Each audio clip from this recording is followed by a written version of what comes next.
Les avocats du gouvernement fédéral abandonnent en masse. Oui, vous avez bien entendu, des milliers d'agents du FBI et de procureurs quittent leur poste à travers le pays. Ce n'est pas une simple réorganisation, c'est une débandade totale. Pourquoi un tel exode? Qu'est-ce qui pousse ces professionnels de la justice à fuir? Ce n'est pas juste un problème interne du gouvernement, c'est un signe inquiétant que quelque chose de bien plus grave est en train de se produire. Et cela pourrait affecter bien plus que la politique. Si vous avez déjà eu des doutes sur la stabilité de notre système judiciaire, sachez que ce moment est un tournant. Mais ce n'est que la partie émergée de l'iceberg. Restez avec nous pour découvrir ce qui se cache vraiment derrière cette crise. Cette crise ne concerne pas seulement quelques démissions isolées. Non, c'est bien plus vaste que cela. Ce qui se passe au sein du département de la justice, c'est le reflet d'un dysfonctionnement systémique. On parle de milliers de départs, mais ce n'est qu'une facette du problème. Ces démissions ne sont pas seulement un acte de protestation. Elles révèlent un système judiciaire au bord de l'effondrement. L'une des raisons, la gestion catastrophique d'affaires comme les archives d'Epstein, l'inaction face à des meurtres et la manière dont certains procès sont manipulés. Mais ce n'est pas tout. Derrière cet exode, une question plus profonde se pose. Pourquoi ces agents et procureurs, souvent vus comme les piliers de notre société, se battent-ils désormais pour quitter cette machine judiciaire? Est-ce le signe que la corruption, l'inaction et la manipulation ont atteint un point de non-retour? Regardez bien, ces démissions ne sont pas que des chiffres. Elles ont un impact concret. Prenons l'exemple de Todd Blanche, ancien avocat de Donald Trump, devenu numéro 2 du département de la justice. Lors d'une conférence de presse, on lui a demandé ce qu'il pensait de ces démissions massives au sein du bureau des procureurs de Minneapolis. Sa réponse? Aucune. Un silence choquant. Ce n'est pas juste un manque de réponse, c'est un message en soi.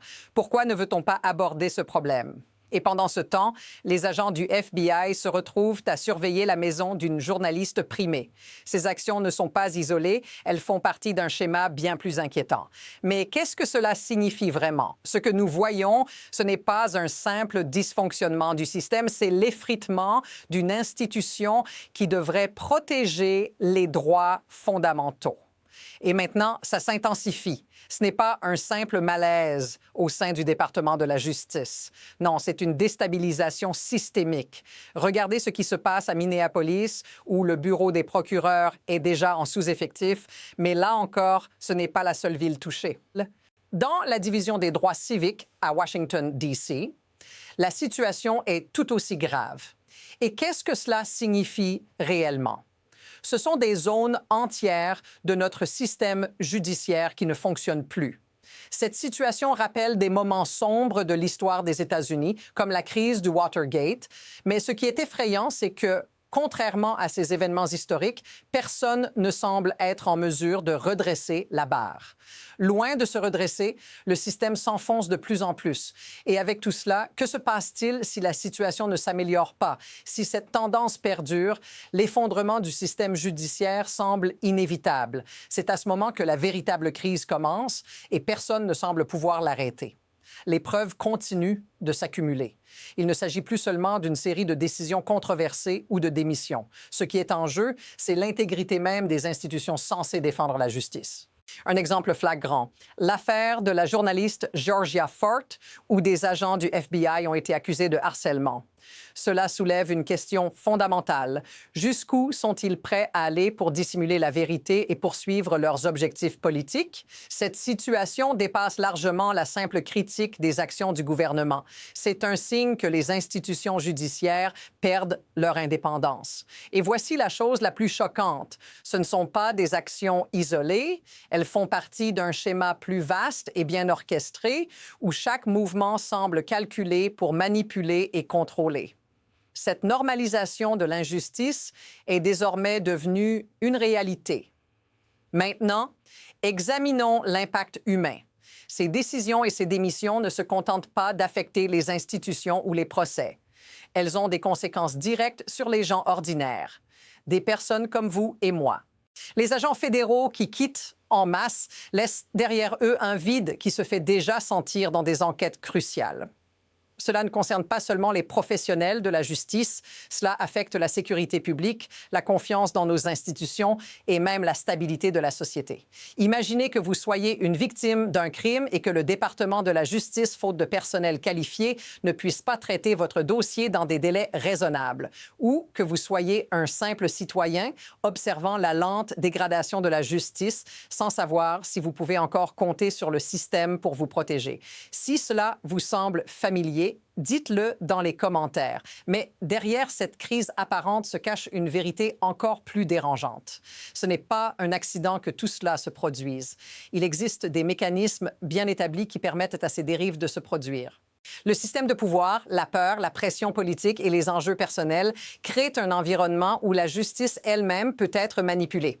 Quand les institutions comme le département de la justice sont sous pression constante pour plier aux volontés politiques, la ligne entre ce qui est juste et ce qui est opportun disparaît.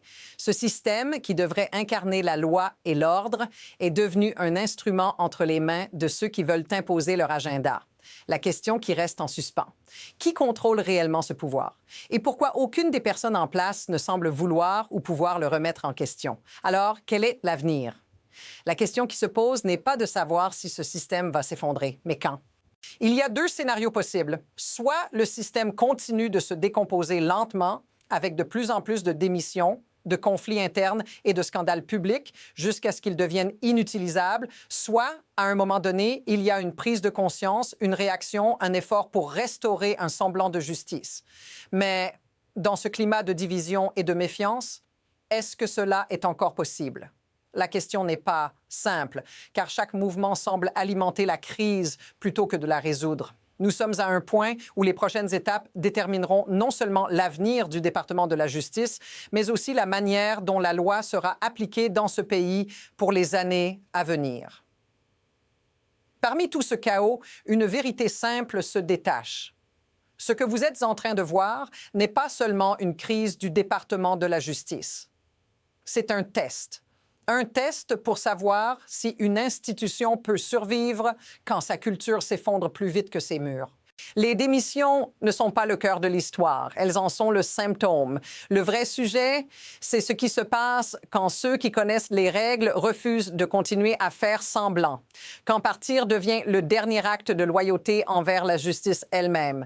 Et voilà la phrase qui reconfigure tout. Ce n'est pas le système qui protège la loi, ce sont les personnes jusqu'au jour où elles ne peuvent plus. La prochaine étape est déjà en train de se former, loin des caméras, dans les silences, dans les départs, dans ce qui ne se dit plus à voix haute. Et ce qui arrive ensuite décidera de bien plus qu'un ministère.